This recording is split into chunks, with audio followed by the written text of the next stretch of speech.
Have you ever wondered how your finances stack up to the average person? It's a question that has likely crossed your mind. Today, we're embarking on an enlightening exploration of financial statistics. These figures, more than just numbers, hold the potential to provide us with a mirror reflecting our economic standing in the framework of the broader society. We'll delve into various facets of finance, each integral to our understanding of personal wealth.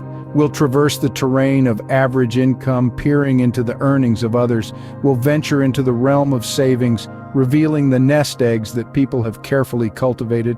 We'll examine spending habits, unearthing the truths about where our money really goes. And finally, we'll investigate retirement savings, providing a glimpse into the future that awaits us. So buckle up as we dive into the financial statistics of the average person. You might be surprised at what you discover. First off, let's talk about income. How much does the average person make in a year? You might be surprised to know that it's not as simple as a single figure. The amount of money someone earns in a year can be influenced by a variety of factors. Let's dive into a few of these key influencers.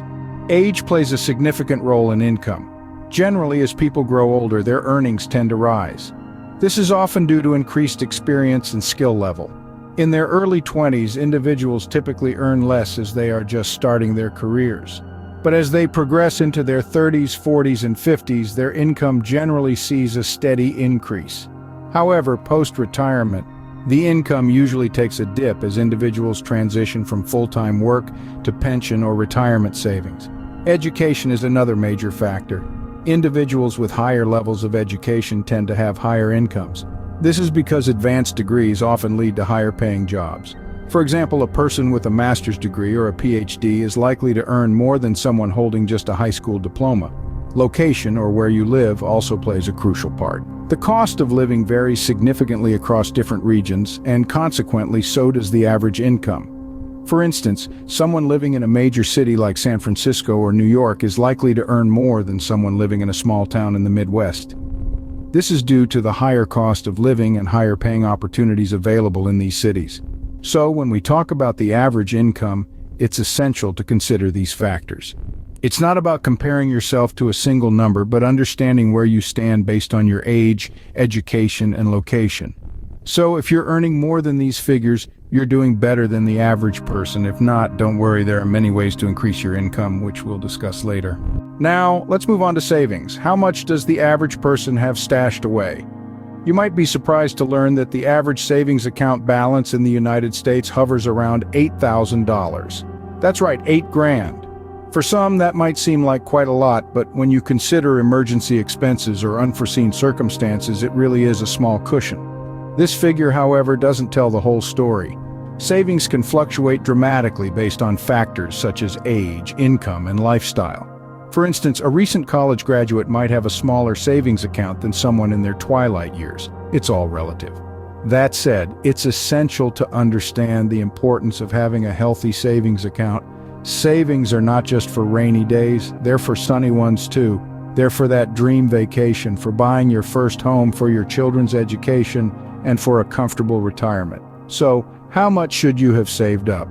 Well, experts generally recommend that by the age of 30, you should aim to have the equivalent of your annual salary saved. By 40, 3 times your annual salary. By 50, 6 times, and by 60, 8 times your annual salary. These are just benchmarks, of course. Everyone's circumstances are unique. If you're struggling to meet these targets, don't beat yourself up. Instead, focus on making small, consistent contributions to your savings. Remember, it's not about how much you save, but rather how consistently you save. It's also worth noting that a savings account is not the only way to save. Investing in stocks, bonds, or real estate can also be a viable way to grow your wealth over time. The key is to find a balance that works for you, one that balances risk and reward and aligns with your financial goals. Remember, it's never too late to start saving. Even a small amount can make a big difference in the long run. So if you haven't started yet, now is the perfect time. And if you have, keep going, you're doing great. Scene script. Next up is spending. Ever wondered how your spending habits compare to others? Let's delve into the numbers. The average person's spending is a mixed bag, incorporating a host of different categories from housing and transportation to food and personal care. Each person's financial situation is unique, but it's still enlightening to know where we stand compared to the average Joe. Now let's crunch some numbers. It's estimated that the average American spends around 57% of their income on housing, transportation, and food. That's more than half of their earnings. Housing takes the biggest chunk, accounting for about a third of the average person's spending. Transportation comes next, eating up around 17%, with food trailing closely behind at 13%. But how are these figures calculated, you may ask? Well, it's a combination of data analysis, surveys, and research.